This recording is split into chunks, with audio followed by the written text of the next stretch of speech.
I need to share this. I feel like we'll answer a lot of your guys' questions in a way that will encourage you. Man, I don't know where you guys are at in your life, or wherever you feel like you're thriving, maybe feeling stuck. Maybe we feel like all of our efforts have been wasted. And I wanted to encourage you because like pages I was writing down this morning when I was doing my devotionals with God, and I just had so much insight as I was reading. So if you guys, I don't know where you guys are at in your spiritual walk with God and how much you know of the Bible. I don't know all of the Bible. I'm not a pastor, but I wanted to share this because it really stood out to me.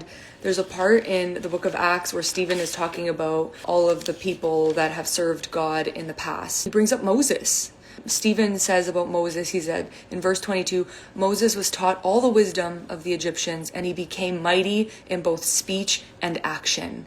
Okay, so I stopped right there because I was like, wait a minute. In the book of Exodus, Moses was reasoning with God and was like, I don't want to be used because I have a stutter. I can't speak. If Moses was recognized in the book of Acts with his both speech and action, that shows us that he started off stuttering and not being used for mighty things. He literally started off, running because he murdered somebody and he was just a nobody, but then he ended up saving Israel. It showed me that if we lean in to God, rather than blaming him for our problems, blaming him for where we are at life, understanding that Moses also had a season of wilderness. Moses also had to learn to depend on God and for God to strengthen him, because he started with a stutter, but then he ended up being amazing at his speech. And it was so powerful because then I'm like reading, I'm like, wow. So the book of Acts is telling us, the book of Acts is in the New Testament. So that means that Jesus already came. And then Stephen is talking about Moses in the Old Testament. I want to learn more about the planting season that we have in life and the wilderness season.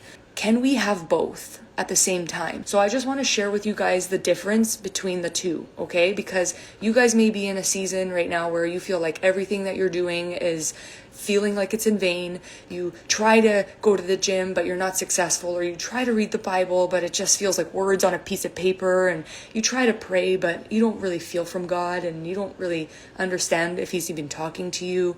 Like you start feeling if you're insignificant, like Moses, where he's like, I can't even talk, like, never mind trying to, go off and save a nation, because it's so important. And if you have a pen and paper, please write this down. The wilderness season, and if you guys know the Bible, and it's okay if you don't, but there's a wilderness season where Jesus was actually in after he got baptized. Before he started his ministry of saving the entire world, he was in a wilderness season for 40 days. Now, we don't know when our wilderness season is going to last. We may, maybe 40 days, and maybe 40 hours. It could be 40 years. We don't know. Be encouraged, because in those seasons, you are actually in a prime status with God. A wilderness season is of preparation, refinement, and dependence on God. So the wilderness season will feel like it's barren.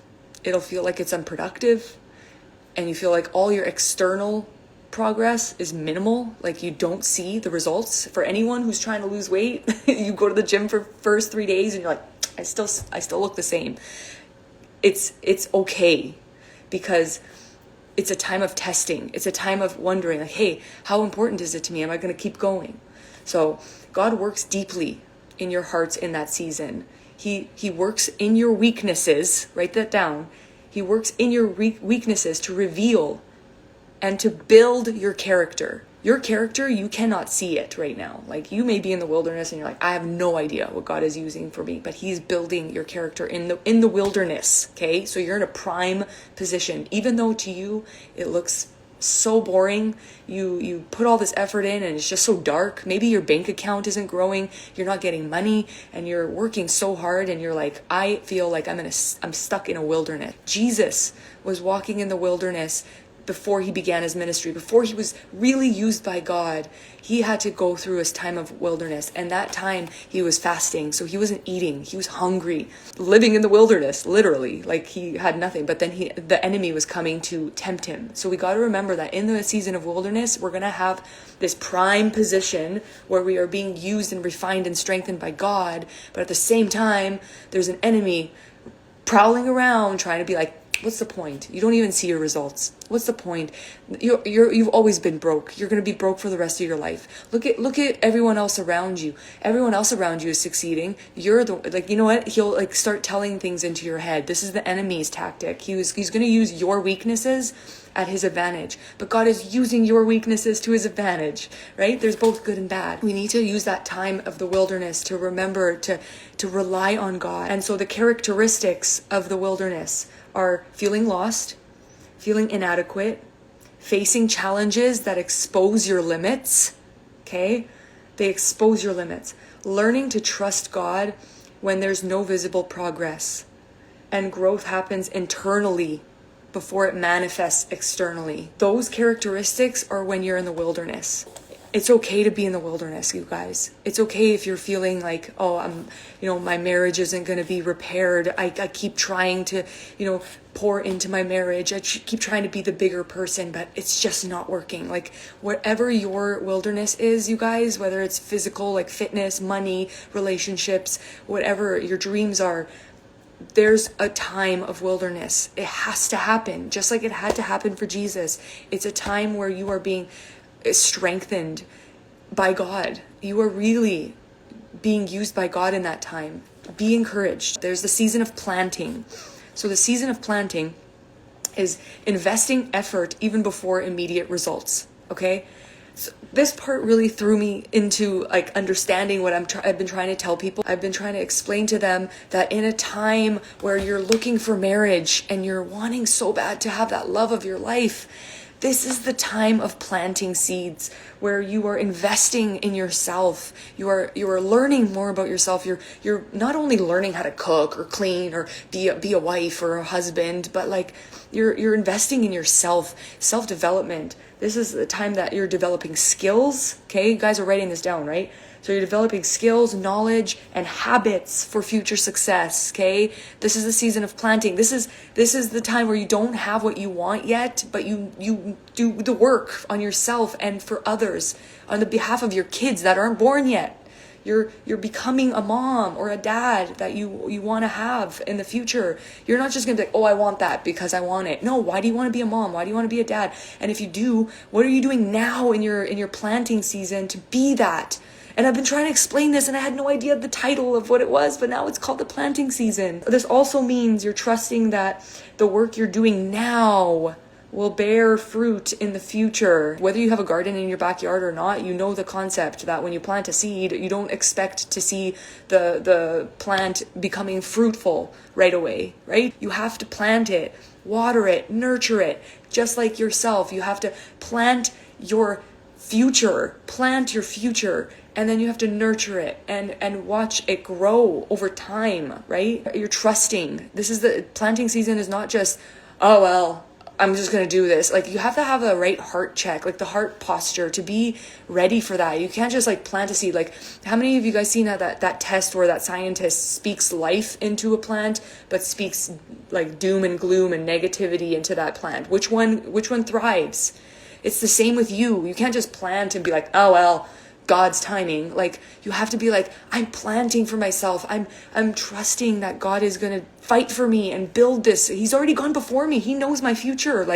That trust, that level of trust is so important in that time of planting, because if you're planting with doubt, if you're planting seeds of condemnation on yourself and hate, and you're oh, I hate the way I look. I hate when I look at myself in the mirror. This stuff does not get you your legacy, your fruits, your harvest. You have to plant with resilience, patience. That's the next one on the list, is learning patience, faith, and perseverance. These are things in the planting season. So I asked, can you be both in a planting season and a wilderness season at the same time? Absolutely. Absolutely. Because when we are investing and it's learning skills and development, yes, we can kind of see the you learned something in an audiobook, or you went to the gym for the first time. You see that you did that, but you don't see the results yet, right? So you think what was the point? But the point is consistency. And being in the wilderness and in a planting season, that was a hard season for me, and I'm kind of still in one. I gotta admit, like, I'm not really seeing the fruits that I want to see, but God has revealed so much to me today, you guys, that I can't share with you right now because it's my personal journey. But these moments with God, I've been doing mornings with God since I remember I felt God tell me to do it. And this was like back in 2017, where I felt God was like saying, spend time with me in the morning. I just felt it, and I was like, all right, God, if you want me to. And then I ended up getting a job that consumed my morning. So I remember I just kind of skipped it. And then I felt God say, and you never hear God audibly. So just so you guys know, you won't hear him say your name, like, this is blah, blah, blah. Like, you'll feel it. You'll feel God say something, and trust it and test it. When you feel like you heard from God, don't just assume it was from God, because sometimes it's not. But we write it down. Write down what you think you heard from God. And then you pray into it, and you ask God, like, hey, was this from you? And then you test it by reading scripture. Does it align with God's word? And so I felt God say, wake up earlier, because if it's using your morning, if your new job, which is a gift, but if it's in the middle of you spending time with me, like, wake up earlier. And I remember I was waking up at 3:30. Oh my gosh, you guys, I have stories. It was rich. It was time with God that I've cultivated over time. And today, I think this has been like, I don't know how many years now, but now today I just really felt like everything that was going wrong in my life, everything that I thought was a waste, everything that I thought was unproductive, even though I had this like trust, this planting season that it was on the right track, it just literally, I felt like God was just like tied it all together. And how I had that confirmation, I literally started crying, so my eyes look a little bit sore.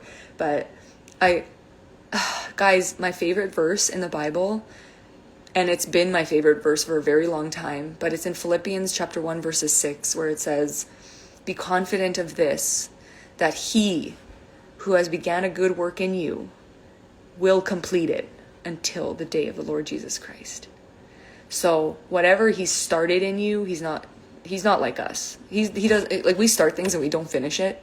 We may put things on the back burner, but God's already gone before you. So he already started it, and he's working it in for your good.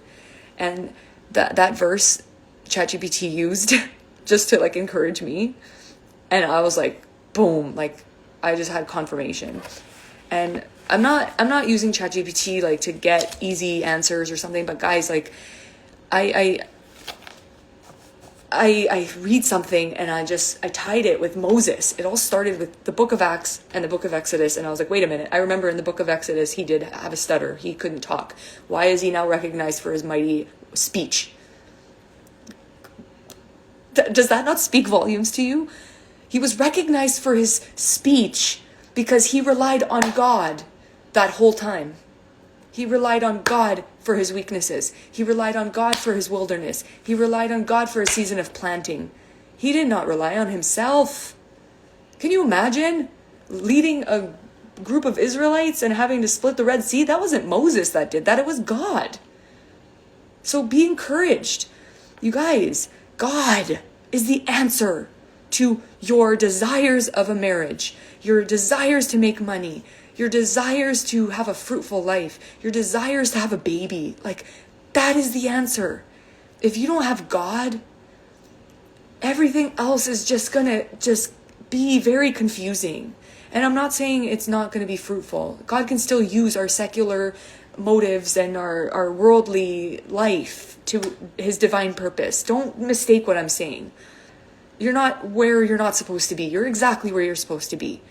But just know that it's God that takes us through. And if you've rejected God because of how your life has unfolded, don't hang on to that. Because I used to blame God for where I was in my life. And I used to blame God so much that I literally didn't believe in God. I was an atheist. And I was literally condemning and hating on God for as long as I could breathe and live. And it was the craziest thing. It was like I had that aha moment like Paul had when he was on his way to go kill a bunch of Christians. I didn't kill Christians, but he was on his way to kill a bunch of Christians, and God stopped him and just kind of had this like crazy revelation that Paul ended up becoming the greatest teacher for all Christians that is written in the Bible today. Like, don't feel like your weaknesses and your mistakes is going to define you. It builds you. It's that wilderness season, you guys, that preparation, refinement, dependence on God. And if you don't have God in your life first and foremost every day, I would encourage you guys to start your day with God. Even if it seems like you're reading paper and words on a piece of paper, that time you've devoted, that time you've carved out for God is never wasted, ever. You're banking for a true legacy. You're banking for your kingdom in heaven. You're banking for what you have here on earth to impact others. You are doing good things. Even with your weaknesses, God is going to make it something powerful. Just be encouraged. I was just smacked in the face this morning with the awe of our God and how he can tie in our mistakes and weaknesses into something great. And I still don't know the full answer, but I had this revelation of like, whoa, so you're saying, God, that you've used my business, my fitness, my drunkenness in the past, like my mistakes, you're saying that you are going to now put it all together? Like, it really makes, it's crazy. It's crazy that, like, I still don't know, but I have that faith that I was like, whoa, dang, like, our wilderness, our season of planting, it's never wasted. And if it feels like it's a dark time for you guys, like, be encouraged. You're being strengthened. You're being refined. Your character is being built. You're not wasted. It's such a powerful time. And I my heart breaks for those who really, really, really want to find a husband, who really want true love. Like, if you want that, why do you not have God first? Because God first will get you the right person. God first will send you in the pattern that you're supposed to be on, even if you've made mistakes in the past. Like, I have mad mistakes in the past. I have things that I wish I never have done, but look at the book of the Bible. There's so many people. Imagine Paul killing Christians his whole life, and then having this revelation. He's like, imagine how sick he must have felt after. Like, I wish I never killed those Christians that I love God just as much as they did, and I murdered them. Like, can you imagine? And then I remember seeing this movie once about that, Paul, and I remember, like, it showed him having a dream about all the people he murdered, and it was like chaotic, and it was so scary, and then it shows him opening up his eyes in his quiet, cozy bed, and he's just like in terror of his dream, and any of us could have easily been like, oh my gosh, I'm so bad, I'm such a terrible person. You know what he did? It's the most profound thing. He recites scripture, and he says, your grace is sufficient. He says to God, your grace is sufficient. That passage, I can't remember exactly where it is right now, but look it up, write it down. But it says, your grace is sufficient. Write that down. In that passage, it says, my grace is sufficient. And then Paul says, for I will boast all the more gladly about my weaknesses, because Christ's power rests upon me. Look at what that picture just said to us. It literally just tied in everything I just said. God's grace is sufficient in our weakness because his power rests on us when we are weak. He is powerful when we are weak, when we're in the wilderness, when we're in the planting season of being like, God, I feel like I'm doing all these things, but like I'm learning about myself, but I still don't have a husband. I still don't have a money in the bank. I still don't have the things that I want. I don't see it. But then that level of trust where it's like, God is going to use that and he's going to honor that. He's going to honor. Even if you feel like you're supposed to be doing something, and let's just say worst case scenario, it is a mistake and you shouldn't have done it. God will use your mistakes. Write this down. Romans 8:28. Romans 8:28 says, God will use our mistakes and make it greater for his purpose. He uses our mistakes. He already knows. He's gone before us. Remember, he's gone before us. He already knows our mistakes. He already has a plan. He has a plan for your mistakes. Isn't that crazy? That doesn't mean that we should go on and be like, I'm just going to live my life stupid because God's going to use my mistakes. No, we live our lives with intentionality, with reverence of God. What does that mean? Like awe of God. Like, God, I know that I've made a mistake. God forgives, right? He's going to use your mistakes. Oh my gosh. Can someone please tell me throw some hearts in this chat. I want to see like your passion for this too. If you're feeling that same level as I am, I feel very just this blew my mind. Wherever you're at, you guys, remember your character is being refined. So the wilderness season is necessary. Jesus had to go through the wilderness too. So if you think that Jesus can't have compassion on your situation or whatever you've gone through, just know Jesus has gone through it too. He's been through the wilderness. He died for us. He literally had to die for us, because in order to save humanity, we needed to put sin to death. You can't have sin and holiness in the same place. So God sent his son, who was sinless, to die a gruesome death. He was spat at, he was mocked, he was betrayed by his friends. Everyone scattered. Imagine, you're besties with Jesus, you're hanging out, you're the 12, you're like, yeah, we're in, we're the crew, we're the 12. And then you see what happens to him, and he's being stripped naked and beat and flogged, which flogging was super gruesome in that time, where it had like whips and chains that had like knives in it, and they were just whipping him. Like, they all took off. Can you imagine all your besties taken off? Yeah, I'm sure you guys have felt betrayed before, right? So if you think Jesus can't understand what you're going through in life, take a look at his lifeline. He literally been through heartbreak, loneliness, starvation. Like, he was tested, but he did not sin once, because he had to die on the cross as a perfect sacrifice for us. Oh man, I am just unraveled. I just want everyone to feel this, like, he's for you, you know, he's on your team. So if you feel like you're feeling so lost, you guys, or unproductive or barren, if you feel like your progress is like really for nothing, he's refining you. He's making you become so much better than you ever thought you could do on your own. He literally is building you so much that you are going to become such a powerful person in Jesus' name. Don't be afraid to surrender your plans. Don't be afraid, because he's got something way better. And I literally just saw that now. I was holding on so deeply for my bodybuilding career. I was holding on so deeply for, like, you know, even my water business. Like, I'm just like, I'm holding on to it. I see the impact. I see the amount of money, or I could see the amount of people I can help, you know, like, I just saw, that's all I saw. Meanwhile, God is showing me something that ties in with all of it, but it's something crazy, and I can't share it with you guys just because it's between me and God right now, but it literally was like a spiritual punch in the face. Like, I was like, whoa, like, and that's because taking that time every day to understand. And guys, if you do get this book, like, this book was given to me years ago. Like, I was still living in Toronto. Like, this lady gave it to me, and I was like, I don't read books.